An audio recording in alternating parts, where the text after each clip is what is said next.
West, West, West, West, West. This the West, West, West, the West Coast. This the West, West, West, the West, West. This the West, West, West, the West Coast. There is always drama in the world of sports, whether it's a family that doesn't want to fully sell their family business, whether it's a quarterback that is upset because his former college is still giving out his former number that he played with for the school, or whether if it's you're not wanted no more and no team wants to give you another chance and you decide to call it quits because of that. I'll get to it. This is a drama full episode of the West Coast Mindset, and I'll get to it right now. And remember, guys, always as always, subscribe, like, rate, review, and I'll get to it right now. Beginning with some drama and the Lakers and their ownership situation. So, as you know, last week the news came out that the Lakers were sold again from Mark Walter to Jared Kushner and Bob Iger for $12.5 billion. Absolutely insane.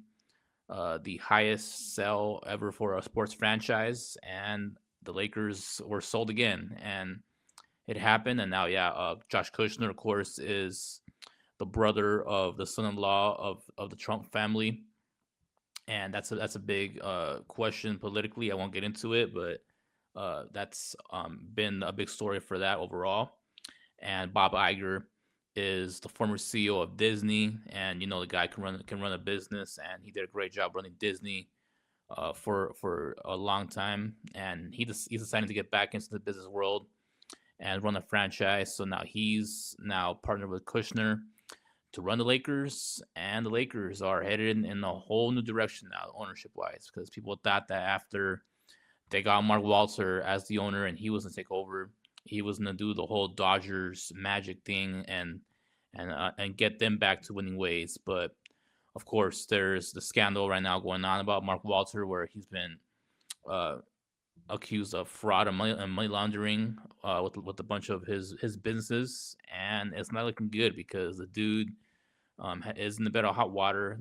As what we heard with the reports, things are not on the up and up. So he may be guilty, and he may have sold his franchise after just a year of control of the team to give it up because he thinks that possibly he could be in trouble here, and he got more selling it than obviously than what he sold for it.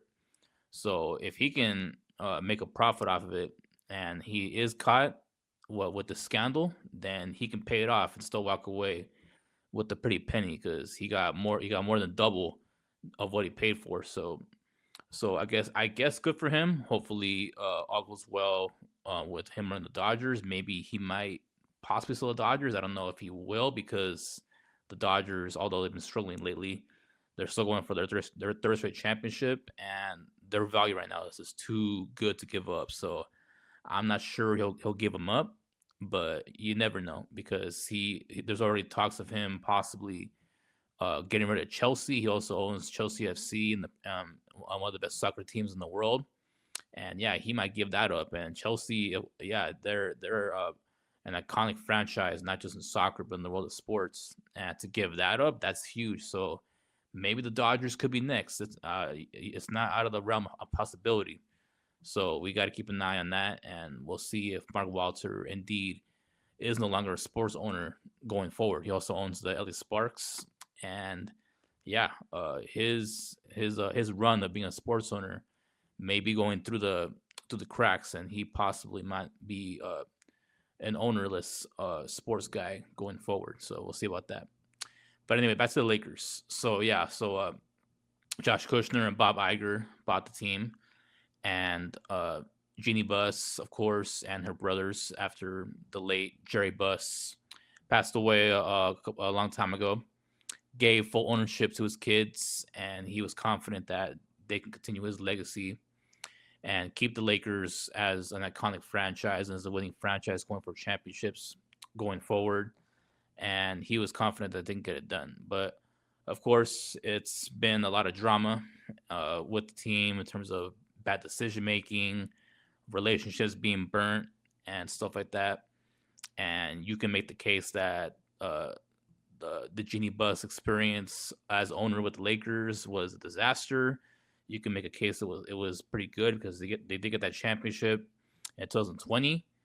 But overall, it wasn't the greatest run of being an owner, in my opinion. I think, yeah, getting that championship in 2020 really helped because if they didn't get that, then Jeanie Buss's time as the Lakers owner would have really, really, really been bad. And credit to her, when you win the championship, it's good because a lot of other teams in the world have never won the championship, and just winning one really does a lot for a franchise. But when you're a team that's won a lot like the Lakers, winning one championship is not enough. And Laker fans really were not happy with the way the team has been going last couple of years. Of course, LeBron's gone, and a lot of people thought LeBron was running the team for the last couple of years, and and there was no stability in the front office, and just drama upon drama going forward with what's going on in the front office. And yeah, of course, there was the Jim Buss situation where Jeanie Buss had to get into the lawsuit with him and take it to court and try to win a full power of the Lakers. And to her credit, she did. And Jim Buss stepped down, and he was no longer the GM of the Lakers, and that was a great thing for Laker fans because he was one of the worst GMs ever, and he did nothing to improve the team. And the Lakers were terrible for a long time. And then, of course, LeBron came and got that championship. And then after that, it was just uneasiness going forward. And it's a new era now of Laker basketball. Luka Doncic, of course, is the face of the franchise. They're building it around him and Austin Reeves and going younger. And it's a whole new era, and they're going for it. And with that, Jeanie Buss was offered a huge investment from Mark Walter for $10 billion. Sold the Lakers to him, but she still wanted some power in this, and she wanted to be part of the team still. And she had 17% of the Lakers, and she stayed afloat as a chairman and was a part of the team when it comes to decision making. Not full decision making, but she still had a piece of the say when it came to that. And it came out today reporting that her brothers, they went out. They said we want to sell our piece of the fortune here, and we want out of here. And it's looking like it's going to be approved, but Jeanie Buss, she doesn't want to give it up just yet. According to Ramona Shelburne, she's contesting the family shares, and she does not want to sell the rest of the team to Kushner and Bob Iger, and she still wants to be a part of this. And it's very uneasy, and it's going to be interesting to see it going forward because she's bringing her lawyers into this, and it's going to be more drama with the Buss family. And in my opinion, I think I just want the Buss family gone. I get it. The late Jerry Buss, Dr. Buss, was the best owner, not only in Lakers basketball. You can argue he's the best owner in sports, with all the success that he's brought to this franchise and all the great memories and the championships and just the amount of winning that this franchise has done, and the way he's brought so much eyeballs to this team, and they're the most iconic, valuable franchise in the NBA, and in all of sports. They're up there in the top 10 in terms of value and just being an iconic franchise in sports. But ever since, yeah, he passed away and he gave the franchise to his kids, it just hasn't been what he expected. I'm pretty sure he's up there. I know he's proud of his kids, but I'm pretty sure he's up there being like, yo, what have you done with my Lakers, man? We were supposed to be dominating and be a great franchise, winning championships for years to come. And instead of that, it's just been a lot of uneasiness, as I said. And the fact that the Buss siblings, except for Jeanie, want to give it up, I think it's time to call it quits. I think it's time for this to go away, and for them to go into the sunset. And for Jeanie, I get it. She was given the major opportunity of a lifetime, being the first female owner of an NBA team, and she wanted to really impress her dad and do the best that she could to get it done. And she won that championship, so credit to her. But her time as with her say in the front office and running the team, it's come to an end because Josh Kushner and Bob Iger, I guarantee you, they're not going to listen to anything she says. They're going to run the team the way they want to run it, and I just think for her psyche, for her mentality, I just think she should just go into the sunset and just be happy and take the money that you were given, and just live your best life, because you're not going to be listened to right now. They're not going to care what you say, and what's the point of being there if you're not going to have any say or be listened to at all with the ideas you have and all that, and you're not in control. So it's just time for Jeanie to just step away and just do her thing. And I hope that I'm not sounding too harsh about it, but that's just what I feel. And I think as a Laker fan, this is time to fully transition. We have a young superstar in Luka. We still have a pretty good team. I wouldn't say they're exactly better without LeBron, but they made some nice moves, and they're a younger, more athletic team. Got Walker Kessler at center. We got our defensive anchor now in the middle with him. We got some more athleticism on the wing with Zaire Williams and Matisse Thybulle, and possibly Jonathan Kuminga. Although that report of the Lakers getting Kuminga has been going on for almost 2 months now, so who knows when the hell they are going to sign Kuminga, if they even do sign him. So they still have some work to do when it comes to building this team, but you still have a good product here, and you're in LA. You're in the second largest media market in the world, and it's still a very valuable team and a good team that can possibly compete in the West. I know obviously they're not better than San Antonio. They're not better than the Thunder. Hell, they're not better than maybe Houston, maybe the Nuggets. Who knows? Or Minnesota. They're in that tier, but I'm for sure they're not better than OKC, and they're not better than the Spurs. So they're right there. But yeah, in terms of being a championship contender, I wouldn't go too far. They'll be a playoff contender, but yeah, I wouldn't put my money on it. Just being honest, I hope I'm wrong, but that's just what it is. So yeah, but it's just time for the new regime to take over, and hopefully they run the team the right way, because this is their first time, both these guys, Kushner and Iger, running a sports franchise, and you never know. They Mark Walter, when he bought the Dodgers, he didn't have experience running a team like that, and look what's happened the past couple of years, man. He's brought way more attention to the team. There's so much of tickets. They've obviously won back-to-back championships. So he's shown that he knows how to win, and it takes some learning to do. So we'll see if Kushner and Iger can do that. I'll give them a chance. I'll give them some time. But if they don't get it done, then I'll call them out, just like I call out Jeanie Buss and the Buss family. I'll do the same thing, because I have big expectations as a Laker fan, and we expect a lot. And if you don't get it done in the front office, we're going to call you out. So we'll see how it goes. So yeah, Jeanie Buss doesn't want to fully give it up. We'll see what happens in court when it comes to them giving up the full shares, if that happens. But Laker fans, keep the faith. We still have a chance to be a pretty good team. But as a lot of people say, it all happens upstairs. If upstairs isn't running well, then downstairs won't run well. So hopefully they get things settled down up there, and we'll have a good team for years to come. All right, so from family drama to drama when it comes to a player that won't let his ego get out of his way, and Jayden Daniels, who filed a cease and desist to his former alma mater and LSU for using his name and likeness, and also giving up his beloved number 5 jersey to a cornerback named DJ Pickett, sophomore, one of the best corners in the country, 6'4" athletic guy, and they give him number 5. And I don't know where. I already did a video about Jayden Daniels, saying that he has a lot of expectations, and I think he'll break out this year.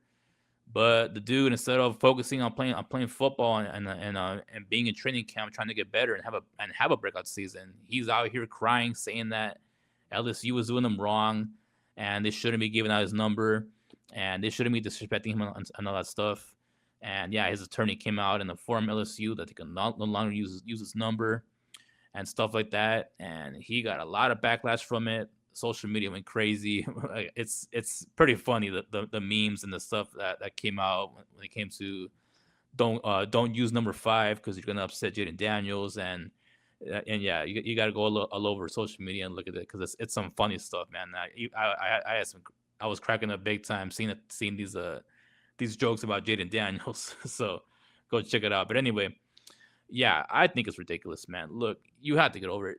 Come on, like you're trying to compete and get back in the mix in the NFC East, and the Commanders, they still have a pretty solid team, but they don't have a team I wouldn't say on paper is gonna be first in that division. It's still gonna be between the Eagles and the Cowboys, and they have to find their way to claw their way back into that conversation. And with Jayden Daniels not being fully invested in that, and he's more interested in this, I just think it's ridiculous and it's petty, and it's just uncalled for. Because look, the dude played for 3 seasons in Arizona State, so his legacy fully is not in LSU. I get it. He won the Heisman his last year there, going to the draft, and he was the 3rd overall pick by the Commanders, and he was on the up and up. And and if you saw in the last video when it came to Jayden Daniels, I told you that I was really high on him, and I thought he should have been the 1st overall pick in that draft. And I was looking real smart in that first year with the way he came on, performed, got to the NFC Championship game in his first season, and yeah, he looked really, really good. And obviously, second season was a very injury-riddled season, and the Commanders really took a step back in their development when it came to building off that year with Jayden in his first year. And he had a lot of questions coming in, and as I said, this is his big year. Year 3 is usually the year when those guys take that next step, and he was expected to do that. But now he's just having these distractions when it comes to this, and I just don't think it's really something you should be talking about, because the guy you for sure that shouldn't have his jersey used at all is number 9 and Joe Burrow. Because I get it, yeah, Jayden, you won the Heisman and you were incredible, dude, but you were not undefeated on the season. You didn't bring a national championship. You did win the Heisman, so I'll give you that. But Joe Burrow is royalty in that school, and if he said this, I would have no problem at all, because the dude is the real deal. He was the 1st overall pick as well, and yeah, it's just not right for Jayden to go out there and be saying stuff like that. Because if Joe Burrow's jersey isn't retired, his jersey is not being handed out, then I get that. But the fact that Joe Burrow's not saying anything about it and his jersey's not in the rafters yet, then you cannot be saying this stuff, dude. Maybe if Joe Burrow does get his jersey retired and all that stuff, and number 9 is no longer available, then you can go out there and say, oh yeah, well, it's my turn too. You should not use my image and likeness. You should not use my number and stuff like that. But the fact that you couldn't wait for that to happen, and you come out this early when you've only been in the league for 3 years and all that, when it's still pretty fresh for LSU, it's just not a good look. And for Lane Kiffin, he's a new coach there, and I don't think he really cares, honestly, about the old legacy of LSU. He wants to go out there and win, because he has a lot of pressure on them. They have a really good roster on that team. And I don't think he's just going to go in there and try to be buddy and keep to the legacy of the school and stuff like that. No, he wants to go out there and try to compete, because, they really gave it to Brian Kelly on his way out the door.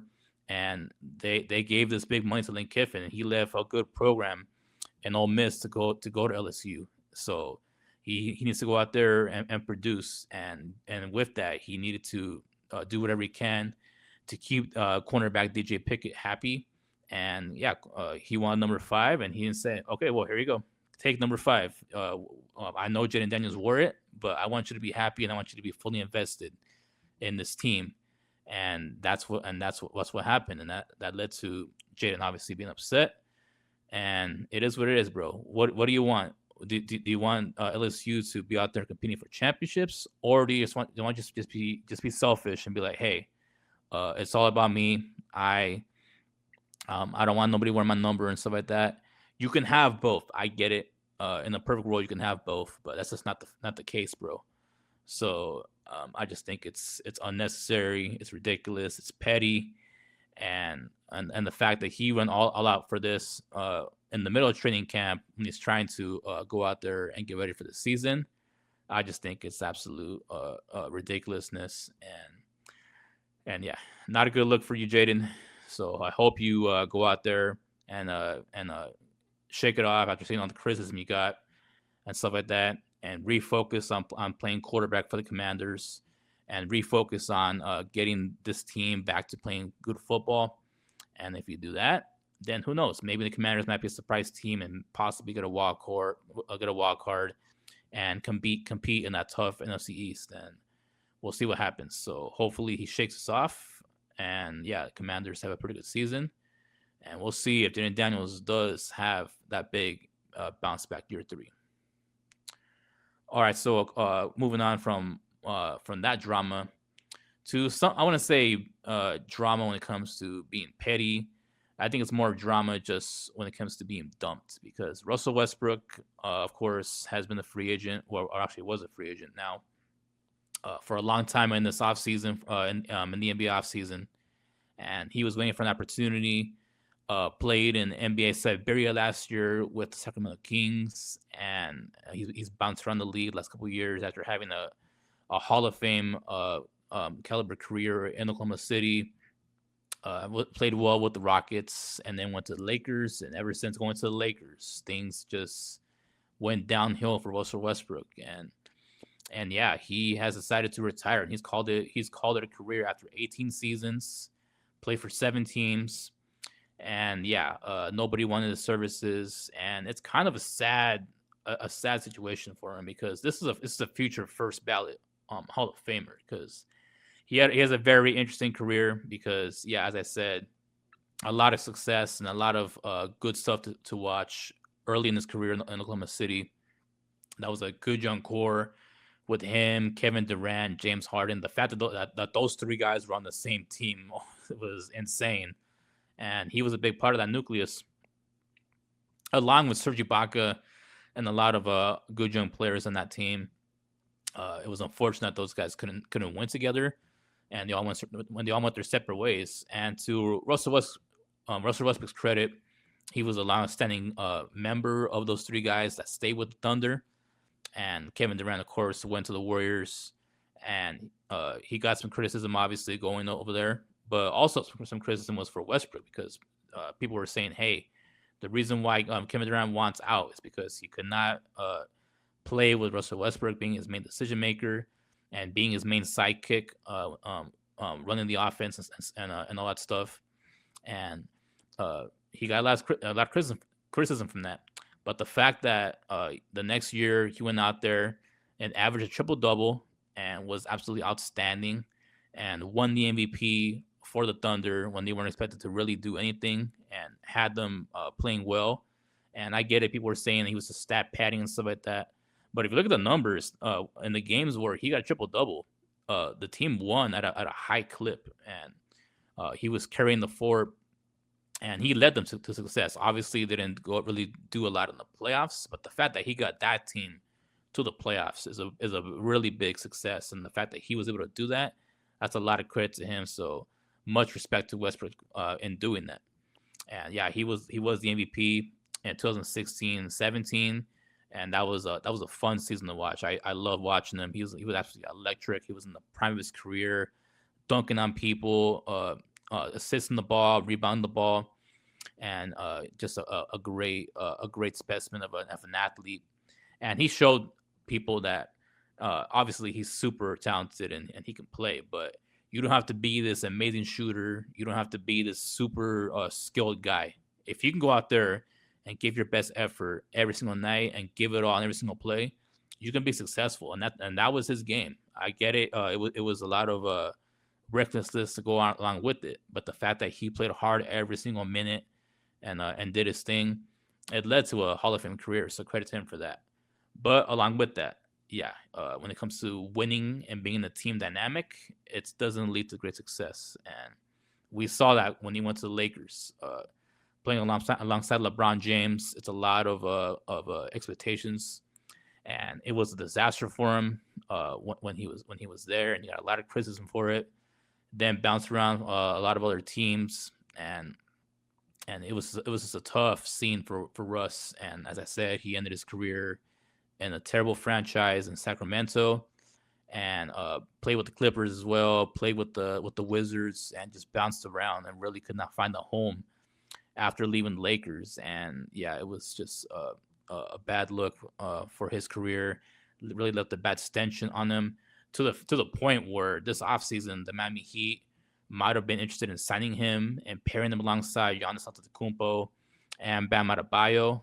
But a lot of anonymous scouts and front office people said, "Hey, uh, don't bring this guy into your franchise. We don't recommend it. He doesn't play winning basketball. He doesn't fit with these pieces that we have, and he's a bad locker room guy, and you don't want him run your franchise." And the fact that that was said, and a lot of people agree with it, that's just a really bad look. And I feel really bad for Russ because even though he played bad for my Lakers, I was a big fan of his most of his career, and he deserves a lot better.